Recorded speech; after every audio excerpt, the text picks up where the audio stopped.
Halo guys, jumpa lagi dengan Sofyan dari Berita Gadget. Poco M6 Pro, sebuah smartphone yang digadang-gadang terbaik ya di harga 2 jutaan. Dan katanya se-worth it itu. Well, apakah benar se-worth it itu? Mari kita bahas.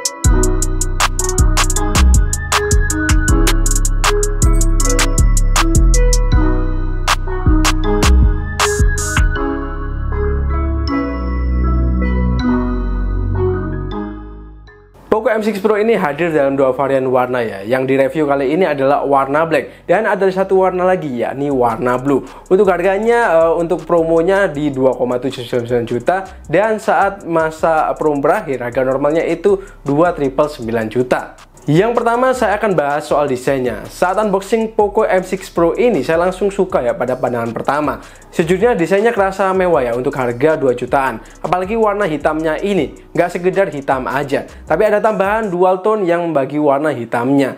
Nah, yang saya kurang suka itu ada di bentuk kameranya ya. Entah kenapa desainnya ini yang udah elegan dan mewah, jadi agak ternodai alias agak norak ya. Karena ada bump kamera yang gede banget. Even kamera yang 200 megapiksel aja BAM-nya nggak segede ini ya.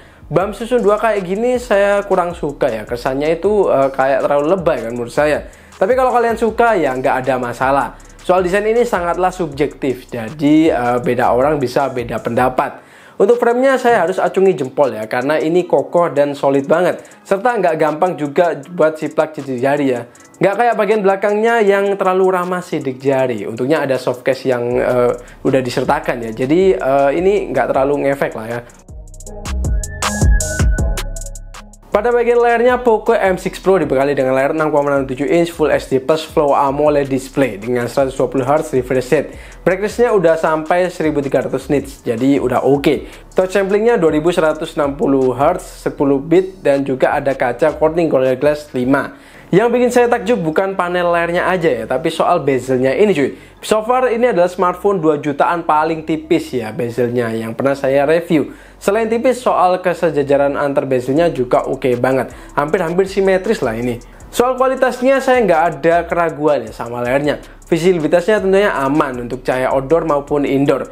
Minim cahaya juga masih sangat nyaman. Warnanya juga memanjakan. Always on display-nya juga jalan. Walau nggak lebih dari 10 menitan. Sementara default warnanya ada di Vivid ya. Tapi kita bisa atur mau seperti apa. Mau cool bisa, warm juga bisa. Responsivitas layarnya juga keren loh. Main real drum itu nggak kerasa ada delay sama sekali. Ini layarnya Poco M6 Pro ini bisa dibilang salah satu yang terbaik ya untuk harga 2 jutaan. Poco M6 Pro hadir dengan performa yang cukup bagus ya di harganya. Bawa MediaTek Helio G99 Ultra, RAM 8GB LPDDR4X, dan juga storage-nya udah 256GB UFS 2.2. Di Antutu HP ini bisa torehkan 434.000 poin. Geekbench 6 single core dapat di 734 dan multicore bisa di 1995. Di CPU throttling test bisa stabil ya dengan performa 90% sampai 100% dalam 15 menit awal. Walau agak di awal-awal tes drop ya, tapi kemudian stabil.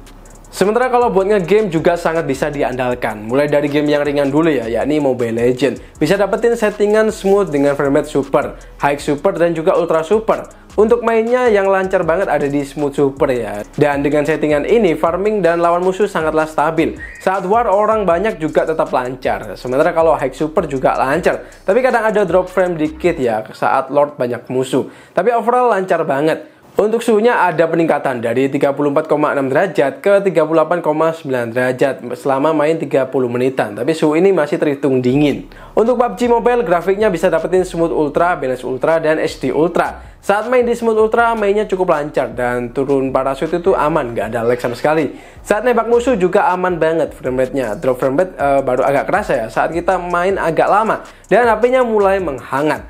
Soal gyro juga udah stabil dan tentu aja responsif ya, karena ini udah hardware. Untuk suhunya ada peningkatan dari 34,6 derajat jadi 40 derajat saat main 30 menitan. Untuk car X-Trade grafik default ada di 330 fps, bisa juga rata 4, tapi saya lebih rekomen di 330 fps dengan smoke high dan motion blur on. Karena di grafik ini mainnya itu lancar, pas ngebut juga cukup lancar ya, walau kadang ada sedikit drop frame rate dikit. Utamanya saat HP ini mulai menghangat. Untuk suhunya ada peningkatan ya, dari 35,4 derajat jadi 42,6 derajat pas dipakai main 30 menitan. Sementara kalau dipakai Genshin Impact defaultnya ada di lowest 30 fps dengan opsi low 30 fps atau medium 30 fps. Saya cobain main di lowest 30 fps masih lancar ya, baik saat explore world, Genshin atau moon battle juga masih lancar. Drop frame rate baru kerasa saat kita ketemu musuh yang banyak dan mengeluarkan skill-skillnya. Selain itu drop frame rate juga udah kerasa pas suhu HP ini mulai menghangat. Untuk Genshin sekitar 30 menit suhunya dari 35,4 jadi 41,1 derajat. Sektor baterai selalu jadi fokus utama buat seri HP performa. Tak terkecuali dari Poco M6 Pro ini yang dibekali dengan baterai 5000 mAh dan juga 67 watt fast charging. Adapternya tentu aja udah include ya dalam paket pembelian. Untuk chargingnya dalam keadaan mati 15 menit itu nambah sekitar 38%. 30 menit nambah sekitar 70%, dan untuk full itu kurang dari 1 jam ya, alias sekitar ya 50 menitan lah. Dengan kemampuan fast charging ini tentunya ini tergolong cepet banget ya.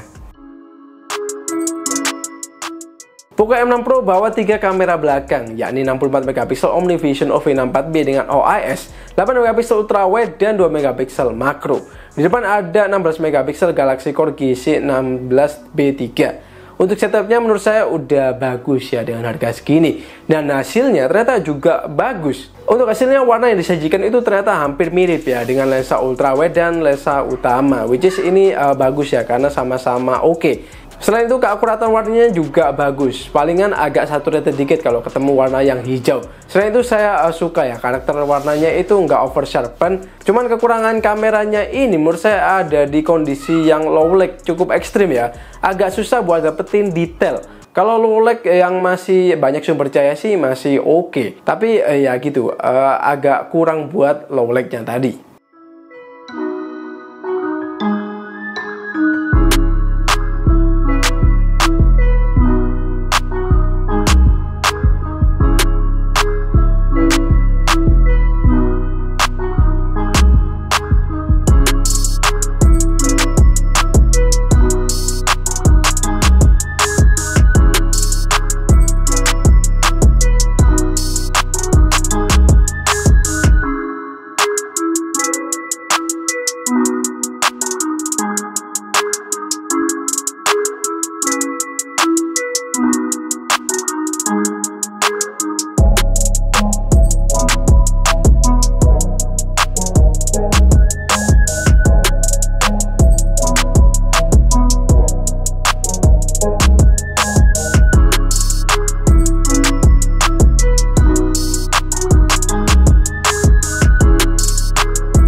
Untuk videonya menurut saya ini adalah salah satu yang paling stabil ya di harga 2 jutaan. Kombinasi OIS dan AIS sukses bikin videonya itu stabil ya. Dynamic range-nya juga luas, saya suka banget buat hasil videonya. Dan sayangnya kegemilangan videonya ini nggak berlanjut ketika low lag ya. Hasilnya langsung turun jauh kualitasnya. Kemudian karena AIS-nya ini kayak maksa gitu ya, sehingga detailnya itu jadi agak dikorbankan. Sementara ini adalah hasil untuk 1080p 30 fps, dan stabilisasinya ini juga lebih mantap sepertinya ya ketimbang yang 60 fps.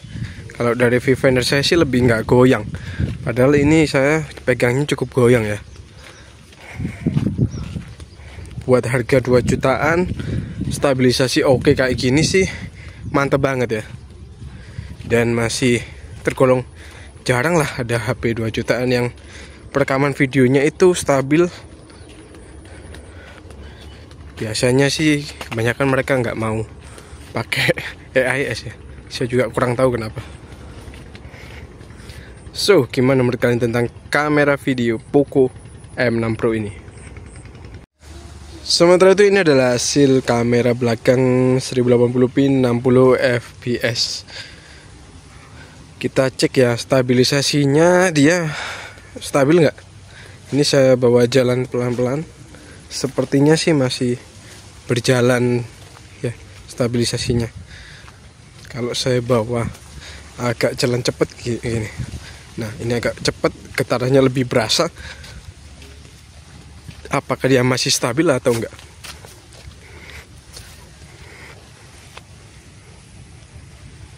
Untuk video ultra wide-nya menurut saya masih bagus ya. Kalau daylight kayak gini masih bisa lah untuk diupload di media sosial ataupun buat merekam momen kita. Intinya untuk ultra wide-nya masih bisa dikatakan layak lah kalau di harga 2 jutaan ya. Kita nggak bisa pakai standar HP yang mahal-mahal ya, karena ingat harganya cuma 2 jutaan.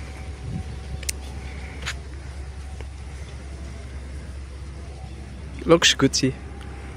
Oke, jadi ini adalah sampel video Poco M6 Pro untuk kamera depan 60 fps dan ini adalah resolusi tertingginya. Apakah hasilnya memuaskan? Kita akan coba buat stabilisasinya ya. Dan ini saya pegang tangan satu aja, jadi kalau agak goyang ya harap maklum ya.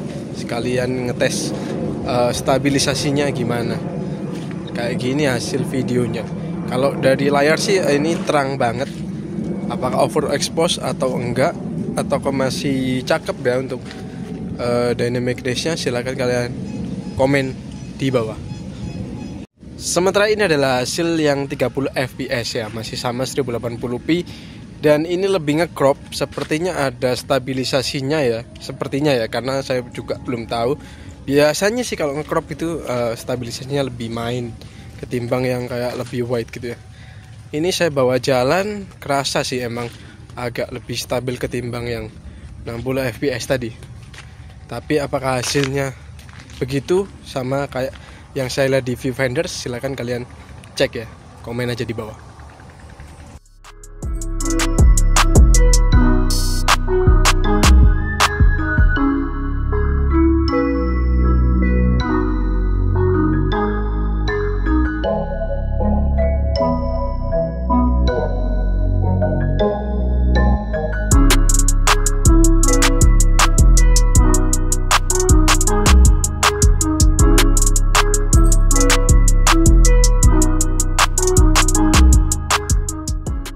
Buat experience HP ini tuh enak dan nyaman buat saya. Fingerprintnya cepet dan juga akurat. Ada IP53 yang bikin aman ya kalau kena cipratan air dan debu. NFC-nya tentu aja udah tersedia di sini. Soal fitur audio juga lengkap ya buat harga 2 jutaan. Dolby Atmos udah ada ya, which is good banget. Tapi harus pakai earphone buat ngerasain bedanya. Speakernya juga udah stereo atas bawah. Cuman memang ya ada harga, ada kualitas. Untuk speakernya ini bagus buat harganya. Tapi kalau dibilang jernih sih ya enggak juga. Kualitasnya cenderung lebih ke keras aja dan bassnya itu agak kurang ya. Tapi ya menurut saya udah oke kok buat kelas harga 2 jutaan.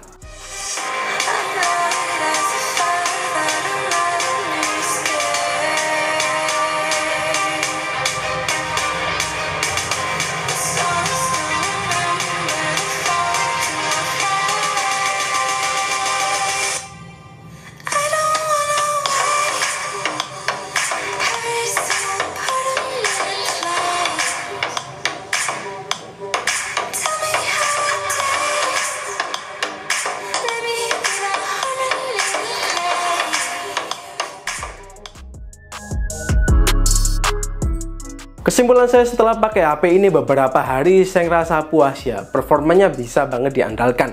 Layarnya super bagus, apalagi bezelnya ini yang kerasa tipis banget. Kerasa kayak HP 3-4 jutaan sih ini. Bahkan di range harga tersebut ada juga yang masih tebel ya. Selain itu kameranya juga terhitung stabil dan warnanya itu akurat. Cuman untuk low light emang belum sebagus itu. Saya agak kaget ya dengan spek HP ini. Biasanya spek HP Poco itu nggak all-rounded. All-rounded itu justru ada di speknya Redmi ya. Tapi ini Poco. Saya sendiri nggak masalah sih dengan hal tersebut. Cuman menurut saya alangkah baiknya kalau Poco itu bisa ngasih performa yang lebih lagi ya. Dimana HP 2 jutaan kecil sekarang udah banyak yang pakai Helio G99. Ataupun HP 1 jutaan juga ada loh. Dan itu dari Poco sendiri. Kalau ngomongin sektor yang bakal dikorbankan, mungkin ada di OIS kamera ya. Menurut saya OIS aja cukup asal stabil. Jadi fokus OIS tadi bisa dipindah ke performanya. Tapi bukan berarti Poco M6 Pro ini nggak recommended ya, pasti recommended banget. Apalagi dengan harga Redmi 13 Pro 4G yang cukup jauh ya selisihnya. Cuman ini sekedar unek-unek saya aja, kali aja Poco bisa seagresif si X6 Pro yang ngasih performa buas di harganya. Dan nggak ada chipset di HP lain buat sekelas harga segitu ya. So, buat kalian yang cari HP 2 jutaan, menurut saya Poco M6 Pro ini bisa banget jadi pilihan. Oke, segitu dulu aja video kali ini. Terima kasih udah nonton sampai habis. Sofyan di sini pamit. Dan kita bakal jumpa lagi di video selanjutnya.